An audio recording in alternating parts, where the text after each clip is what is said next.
Hi மக்களே, sir டெக்ஸ்லேருந்து உங்கள் நந்தினி பேசுகிறேன். Good morning all of you. Then என்ன சொல்ல போகிறேன்னா, நேற்று ஒரு கஸ்டமர் வந்திருந்தாங்க. அவங்க ரொம்ப ஃபீல் பண்ணி சொல்லிட்டு போகிறாங்க. என்ன சொல்கிறாங்கன்னா, மக்களே லவ் பண்ணி தான் மேரேஜ் பண்ணோம், ஆனால் என்ன இப்போ வேறு ஒரு அஃபரில் இருக்கிறாங்க சொல்கிறாங்க. அது எனக்கு ரொம்ப ஃபீல் ஆச்சு. என்னடா இந்த பிள்ளைங்கள், சரி இல்லை கல்யாணத்துக்கு முன்னாடி நீங்கள் லவ் பண்ணுங்கள், எத்தனை பொண்ணு வேறுனாலும் லவ் பண்ணுங்கள், எத்தனை பசங்களானாலும் நீங்கள் லவ் பண்ணுங்கள். கல்யாணம்னு வந்து ஒரு கமிட்மெண்ட்டு. நம்ம அதுக்குள்ளே போகிறோம், நம்மளை நம்பி வந்துட்டாங்கன்னா ப்ளீஸ் அவங்க எப்படி இருந்தாலும் ஏற்றுக்கோங்க. அது வந்து நம்மளோட லைஃபு.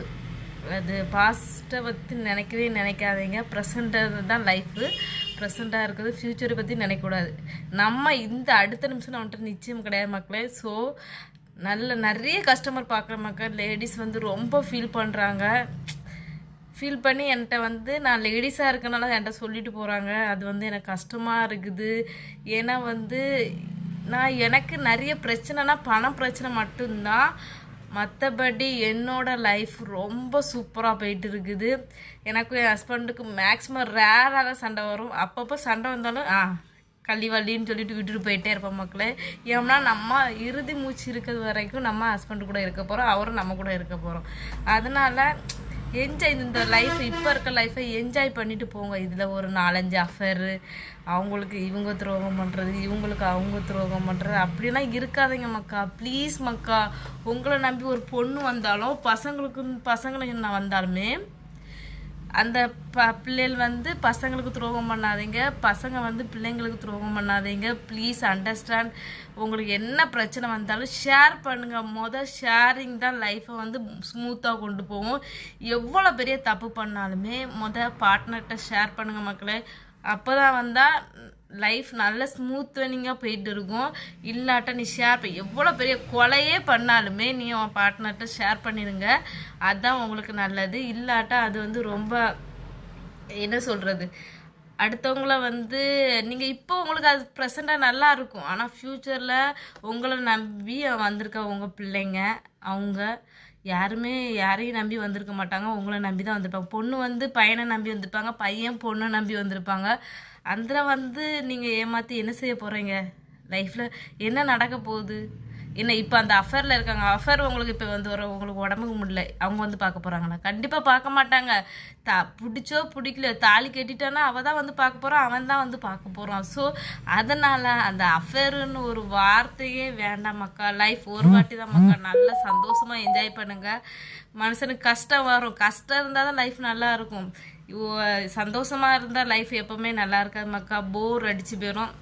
எனக்கெல்லாம் கஷ்டம் வந்தால் நான் சிரிச்சுட்டே எடுத்துருவேன். முன்னாடி ஃபீல் பண்ணுவேன், இப்போம்லாம் ரொம்ப மெச்சூர் மக்கா.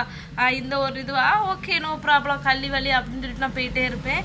அதை நான் என் ஹஸ்பண்டும் சொல்லி சிரிப்பேன், லைட்டாக ஃபீல் பண்ணேன். அதை பெருசாகவே எடுக்க மாட்டேன். என் ஹஸ்பண்டும் விடு மக்களை பார்த்துக்கலாம், அது என் ஹஸ்பண்ட மேக்ஸிமம் வர வார்த்தை வந்து விடு மக்களை பார்த்துக்கலாம், என்ன பிரச்சனை வந்தாலும் பார்த்துக்கலாம் அப்படின்னு சொல்லுவார். அதை தான் நானும் இப்போ ஃபாலோ பண்ணுறேன். அதனால மக்களை ப்ளீஸ் மக்களை யாருக்கும் துரோகம் பண்ணாதீங்க மக்களே. நிறைய பிள்ளைங்க வந்து ட்ரெஸ் எடுக்கும்போது என்கிட்ட அவங்க மனசு விட்டு பேசுகிற வார்த்தை இதுதான் மக்களே. கடந்த 6-7 மந்த் ஆனால் இந்த வார்த்தையை கேட்டு எனக்கே பயம் வந்துட்டு, என்னடா லைஃப் ஏன் இப்படி பண்ணுறானே, ஏன் இந்த பிள்ளைங்க இப்படி பண்ணுது? ஒருவேளை 2K கிட்லாம் இப்படி தான் இருப்பாங்களா? 2K கிட்னு இப்போ சொல்ல முடியாது, 90 கிட்ஸ் 80 கிட்ஸு கூட அப்படி தான் இருக்காங்க. யாருக்கு எந்த நேரம் எப்படி வந்து வருதுன்னு தெரியல. எல்லாமே மனசு தான் மக்கா காரணம். உங்கள் மனசை கல்லாக்கிக்காங்க. எங்கே பார்த்தாலும் நம்ம ஒய்ஃப் இருக்கா, நம்ம ஹஸ்பண்ட் இருக்காங்க அப்படின்னு நினச்சிடுங்க மக்களே.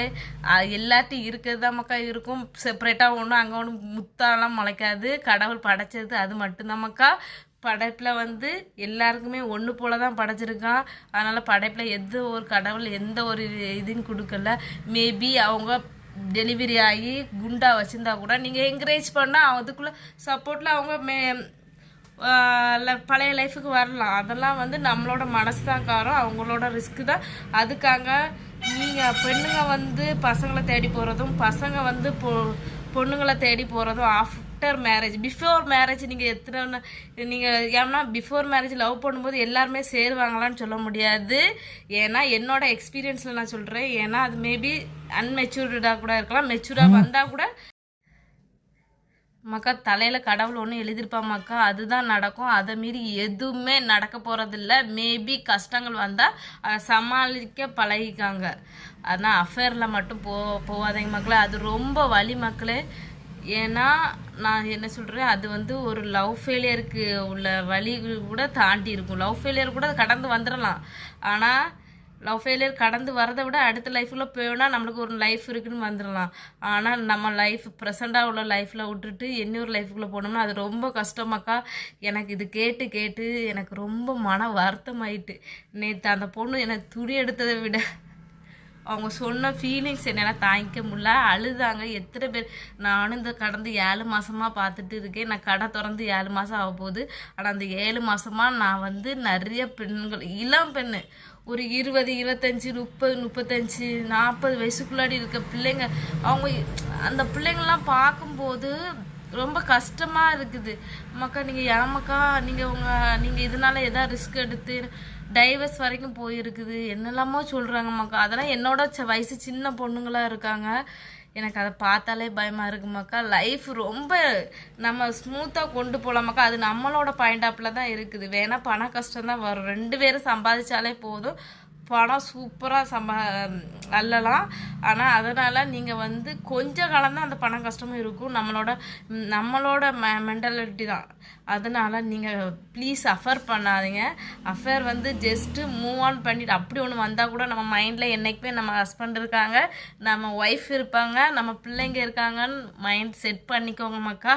அதுதான் மக்கா ப்ரெசண்டான வாழ்க்கை.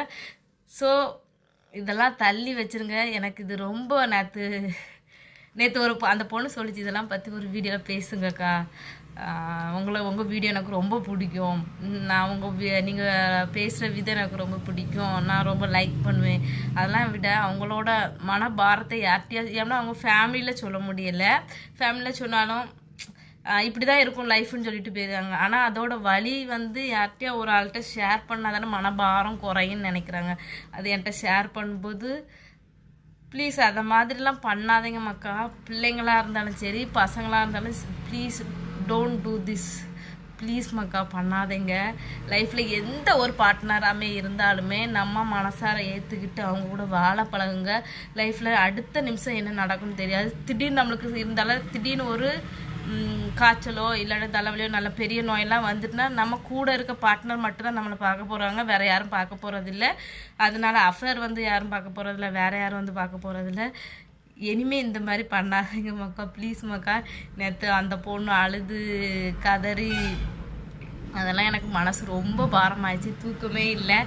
இருந்தாலும் மேக்ஸிமம் நாங்கள் தூங்க மாட்டோம். அது வேறு இருக்குது. அதை மனசுக்குள்ளே நினச்சிட்டே இருந்தேன். அந்த பொண்ணு இதை பற்றி ஒரு வீடியோ போட சொல்லிச்சு. அதனால தான் மக்கா வீடியோ போட்டிருக்கேன். என்ன புகையாக வருதுன்னு பார்க்காதீங்க மக்களே. அந்த பத்தி குளித்துறது தான் புகையாக வருது. ஆணாக இருந்தாலும் சரி, பெண்ணாக இருந்தாலும் சரி, இந்த மாதிரி இனிமேல் எந்த ஒரு அஃபேர்லையும் போகாதீங்க மக்கா. நம்மளோட லைஃபு, கடவுள் எந்த லைஃபு கொடுத்தாலுமே நம்மளோட மனசு தான் காரணம். அழகு இந்த கொஞ்ச நாள் தான் மக்கா இருக்கும், அதுக்கப்புறம் போயிடும். கை காலெல்லாம் சுருக்க அடிச்சிடும், அதுக்கப்புறம் அழகு போயிடும். அன்பு மட்டும்தான் மக்கா நிலச்சி நிற்க போகுது. அந்த அன்பை வந்து எல்லார்ட்டையும் வாங்க முடியாது. நம்ம ஹஸ்பண்ட் ஒய்ஃபுக்குள்ளே மட்டும்தான் அந்த அன்பு தெய்வீகமானது. ஸோ அதை வந்து கொச்சப்படுத்திடாதீங்க மக்களே ப்ளீஸ். இந்த இளம் வயசில் இருக்க பிள்ளைகள்லாம் இப்படி பண்ணாதீங்க மக்கா, ப்ளீஸ் மக்கா. அந்த பிள்ளைங்கள்லாம் அழுறதெல்லாம் பார்க்காது. 7 ஜென்மத்துக்கும் அந்த பாவம் விடாதுன்னு சொல்லி கேள்விப்பட்டிருக்கேன். அதனால் இந்த மாதிரியெல்லாம் பண்ணாதீங்க. எனக்கு அந்த மாதிரிலாம் கேட்கும்போது எனக்கு மனசு ரொம்ப கஷ்டமாக இருக்குது. ஆக்சுவலாக எனக்கு என்ன சொல்லனே தெரியல. ப்ளீஸ் இந்த மாதிரிலாம் இனிமேல் பண்ணாதீங்க மக்கா. ஹஸ்பண்ட் ஒய்ஃப் வந்து புனிதமான ஒரு உறவு. யார்ட்டையுமே எல்லாமே சொல்ல முடியாது. நம்ம ஹஸ்பண்ட் ஒய்ஃபு சண்டை போடுற மாதிரி வேற யார்ட்டையும் சண்டை போட்டால் நம்ம அந்த மூஞ்சியை பார்க்கவே விரும்ப மாட்டோம். ஆனால் ஹஸ்பண்ட் ஒய்ஃபுக்குள்ளே எவ்வளோ பெரிய கொலை குத்தமே நடந்த மாதிரி சண்டை விழுந்தாலும் ஆனால் அடுத்த நிமிஷம் சிரித்து பேசுகிறத மக்கள் லைஃபு. நம்ம சாவது வரைக்கும் அந்த மூஞ்சி மட்டும்தான் பார்க்க போகிறோம். அந்த மூஞ்சிக்கு ஏன் இந்த மாதிரி நடக்கணும்? ஸோ அதை கடந்து போக பாருங்கள். இனிமேல் இந்த மாதிரி ஏதாவது ஒரு ஆளாக அந்த வீடியோ பார்த்து கொஞ்சம் திருந்தி வாழ பாருங்கள் மக்களே, ப்ளீஸ் மக்களே. எனக்கு அந்த பிள்ளை போட சொன்னனால நான் போட்டேன், இல்லாட்டி நான் போட்டிருக்க மாட்டேன். நம்ம வீடியோ பிடிச்சிருந்தா லைக் பண்ணுங்கள், ஷேர் பண்ணுங்கள், சப்ஸ்கிரைப் பண்ணுங்கள். பாய் மக்களே.